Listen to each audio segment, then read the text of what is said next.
चारवा port की बात आपने सुनी होगी कि ईरान में मोदी न्यूज़ चैनल पे इंटरव्यू दे रहे थे कि हम किसी तीसरे के दबाव में कुछ डिसीजन नहीं लेते। आज वहाँ पर जो पोर्ट बन रहा था, जो निवेश किया था भारत ने, अब सब वापस आना पड़ा। सब वापस आना पड़ा, तीसरे के दबाव में डिसीजन नहीं लेते। लेकिन वो तीसरा है कौन? वो तो ट्रंप है ना, वो तो इनका सगा वाला है, वो तो इनका चाचा है डोनाल्ड ट्रंप। तो उसके लिए बाकायदा नारे लगाए गए थे, अब की बार ट्रंप सरकार, ट्रंप की फोटो सामने रख के बाकायदा उसे दूध से स्नान कराया गया था, उसके लिए हवन पूजन करे गए थे। और ऐसे अंधभक्तों ने हवन पूजन करे जो कहते हैं कि गौमांस खाना पाप है, और वो ट्रंप गौमांस खाता है, उसकी पूजा वो करने में लगे हैं। तब आपको पाप नहीं लगा, तब आपके सारा सनातन धर्म सब भूल गए कि एक गौमांस खाने वाले व्यक्ति, हमारी पूजने को खाने वाला व्यक्ति, और तुम उसकी पूजा कर रहे हो, उसके ऊपर दूध से उसका अभिषेक कर रहे हो, उसके लिए हवन पूजन कर रहे हो।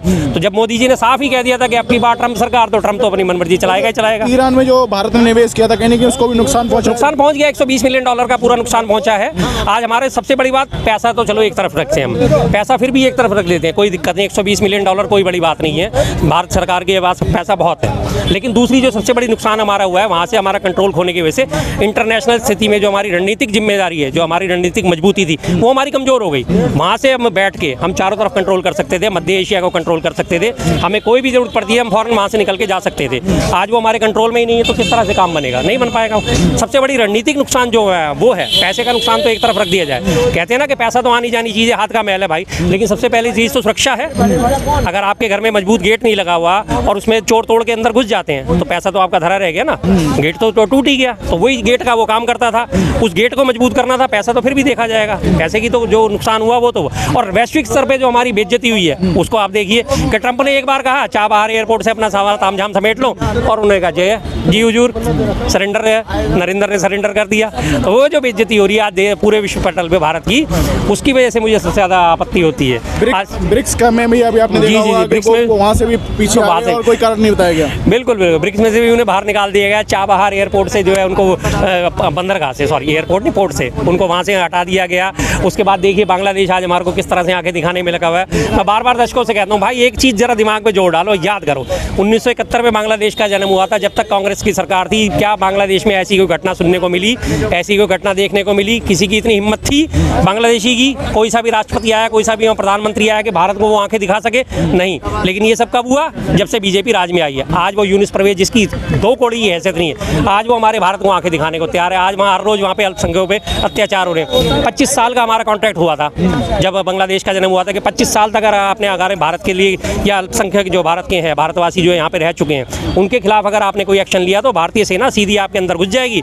गलती मत कर देना। तो 71 से लेकर वो 25 साल तक कंटिन्यू चला, किसी की हिम्मत हुई, और उसके बाद भी चला वो। अरे 2014 के बाद से स्थिति देख लीजिए। आज इतना सा बांग्लादेश वो हमें आंखें दिखा रहा है, इतना सा नेपाल, आधे नेपालियाँ डंडा लेके घूम रहे होते हैं, शिलाजीत बेच रहे होते हैं, उनकी जो महिलाएं हैं वो हमारे घरों में मेड का काम कर रही होती हैं। वो नेपाल आज हमारी 8000 एकड़ भूमि कब्जा करके बैठा हुआ है। 100 के नोट पे हमारे लिपुल लेक, काला पानी और जोरांग दर्रा जो उत्तराखंड में स्थित है, हिमालय क्षेत्र है, उनको अपने नोट पे छापे बैठा है। कोई दिक्कत नहीं है जी, जरा जरा से देश आज आंख दिखा रहे हैं। लेकिन मोदी जी हमारे आत्ममुक्त प्रधानमंत्री है, मेरी इमेज पे असर ना आ जाए।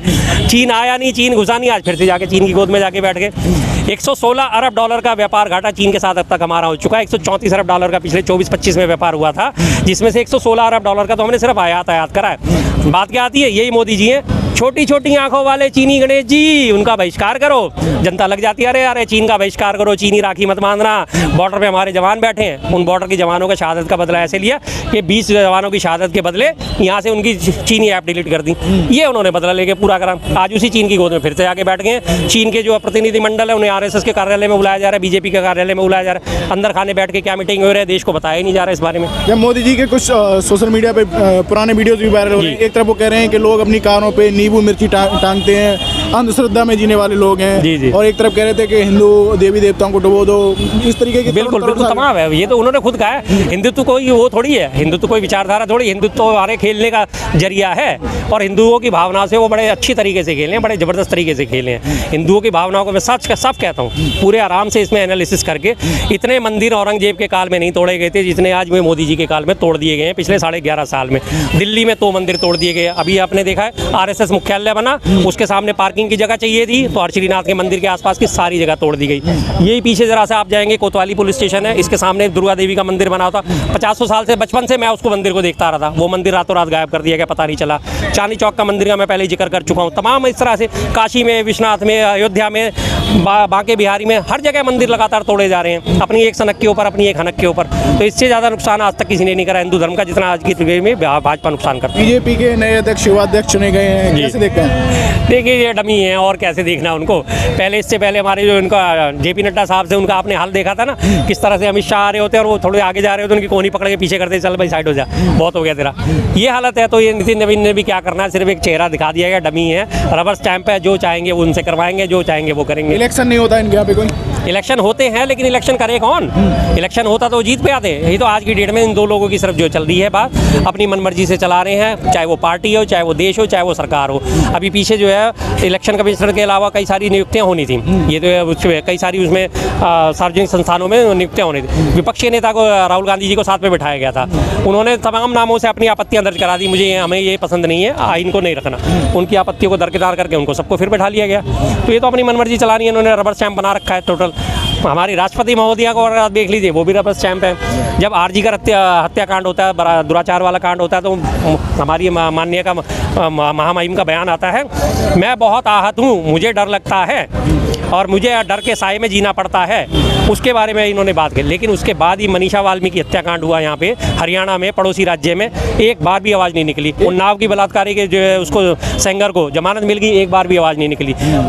AR रहमान का केस सुना होगा आपने, उन्होंने BBC को इंटरव्यू दिया है, कहा है और मतलब विचार रखे थे। हाँ। पिछले जब से सत्ता परिवर्तन हुआ है, यहाँ भी बहुत सारी चीजें चेंज हुई हैं। बिल्कुल। और उन्हें काम मिलना कहीं ना कहीं बॉलीवुड में कम हो गया है और बंद हो गया है लगभग। बिल्कुल। क्या देखते हैं, धर्म है इसके पीछे कारण? ये हो ही रहा। आपने देखा सलमान खान का तो बहिष्कार कर रहे हैं कि boycott Salman Khan, boycott Shahrukh Khan, boycott Aamir Khan, तीनों खानों के खिलाफ इन्होंने बाइकॉट अभियान चलाया था। लाल सिंह चड्ढा फिल्म आई थी, उसका बाइकॉट कर दिया गया था। उसके बाद वो पठान फिल्म आई थी, उसका बाइकॉट की बात करी। सलमान की फिल्में आई, उनका बाइकॉट। जावेद अख्तर साहब बोलते हैं, उनका बाइकआउट करने की बात करते आते हैं। तो देश सरकार के खिलाफ जो सवाल उठा देगा उसका बाइकआउट करने के करते हैं। और हिंदू मुस्लिम में इस तरह से आज बांटा जा रहा है। फिल्म इंडस्ट्री आज हिंदू और मुस्लिमों से लगातार भरी पड़ी है, वहाँ बिल्कुल भेदभाव ही नहीं है। दिलीप कुमार कब आके वो यूसुफ खान कब आके दिलीप कुमार बन जाते हैं, किसी ने ध्यान नहीं दिया।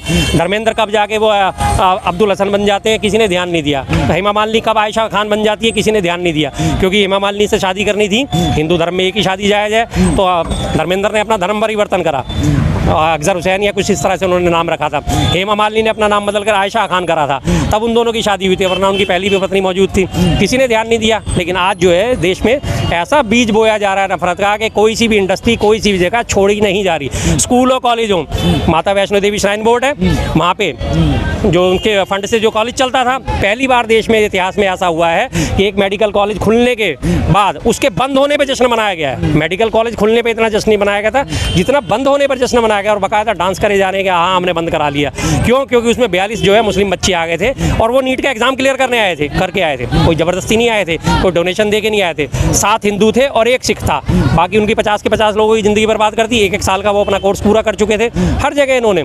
अभी यूपी का एक और आपने उदाहरण देखा होगा, यूपी में वो मध्य प्रदेश में बैतूल में, वहाँ पे उन्हें एक मुल्ला जी ने अपने पैसों से एक प्राइमरी स्कूल खोला, लेकिन उसको स्कूल को बंद करा दिया है कि अवैध का दर्जा देके कि नहीं ये तो मदरसा है। अभी तो स्कूल चालू ही नहीं हुआ था, अभी तो सिर्फ शुरुआत हुई थी, उस स्कूल खोलने की बिल्डिंग ही तैयार हुई थी, उस पर पहले से पहले बुलडोजर चला दिया गया। तो बस ये देश को यही चाहते हैं, हिंदू मुस्लिम में उलझा रहा है, हमें वोट मिल जा रहा है और हिंदू खतरे में दिखा दिखा के हमें वोट मिल जाए, और इसके अलावा इनका कोई ध्येय नहीं।